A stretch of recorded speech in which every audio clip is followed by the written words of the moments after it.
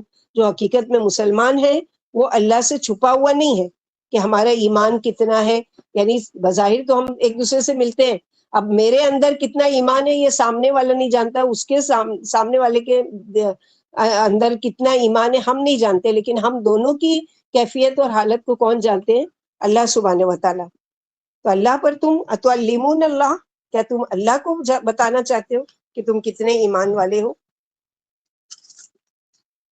یمنون علیک ان اسلموا قل لا تمنوا علی اسلامکم بل اللہ یمن علیکم ان ہداکم للایمان ان کنتم صادقین ان اللہ یعلم غیب السماوات والارض واللہ بصیر بما تعملون۔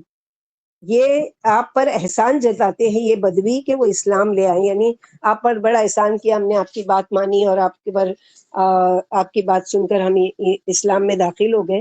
قل لا تمنوا علیہ، کہہ دیجئے مجھ پر اپنے اسلام کا احسان مت رکھو، بلکہ اللہ نے احسان کیا کہ تم پر کہ اس نے تمہاری ایمان کی طرف رہنمائی کی اگر تم سچے ہو۔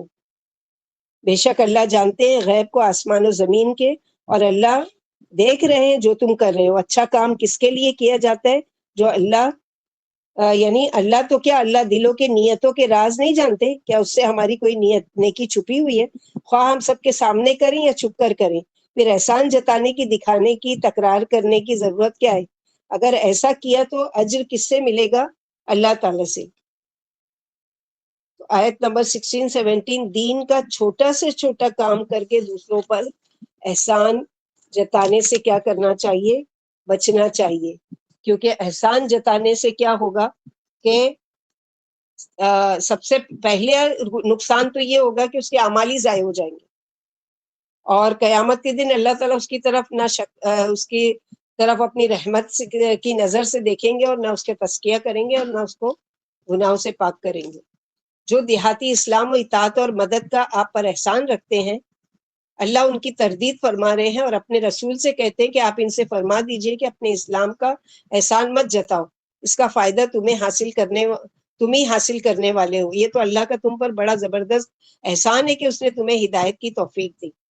اگر تم ایمان کے دعوے میں سچے ہو تو اللہ کا شکر ادا کرو، مگر تم اور الٹا اللہ پر احسان جتا رہے ہو۔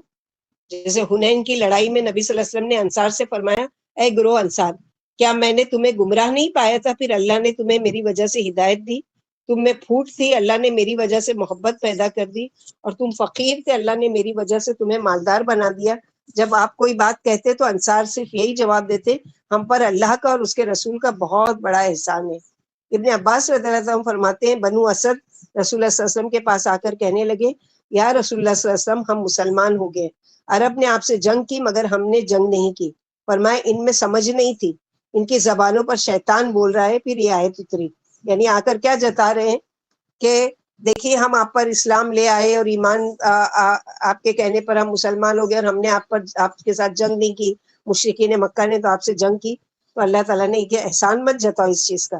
اس آیت میں دوسری دفعہ اللہ نے اپنے وسیع علم کی خبر دی کہ تمام آسمان و زمین کے غیب سے وہ واقف ہے اور تمہارے ایک ایک اعمال سے باخبر ہے۔ اللہم لک الحمد کلہ ولک الشکر والیک یرجع الامر کلہ، یا رب لک الحمد کما ینبغی لجلال بوجہک العظیم سلطانک، الحمد للہ الذی بنعمتہ تتم الصالحات۔ بہت امپورٹنٹ یہ سورہ ہے، بہت ایک ایک آیت بڑی تفصیل سے ہے۔ جیسے کہ میں نے شروع میں سب لوگ جوائن نہیں ہوئے تھے بتائی تھی کہ ہو سکتا ہے کہ اورل کی آیتیں سبھی اسی سورے سے لی جائے، سب کے لیے ہو سکتا ہے انشاءاللہ۔ ربنا تقبل منا انک انت السمیع العلیم وتب علینا انک انت التواب الرحیم۔ سبحان ربک رب العزۃ عما یصفون وسلام علی المرسلین والحمد للہ رب العالمین۔ سبحانک اللہم وبحمدک، اشہد ان لا الہ الا انت، استغفرک واتوب الیک۔ السلام علیکم ورحمۃ اللہ وبرکاتہ۔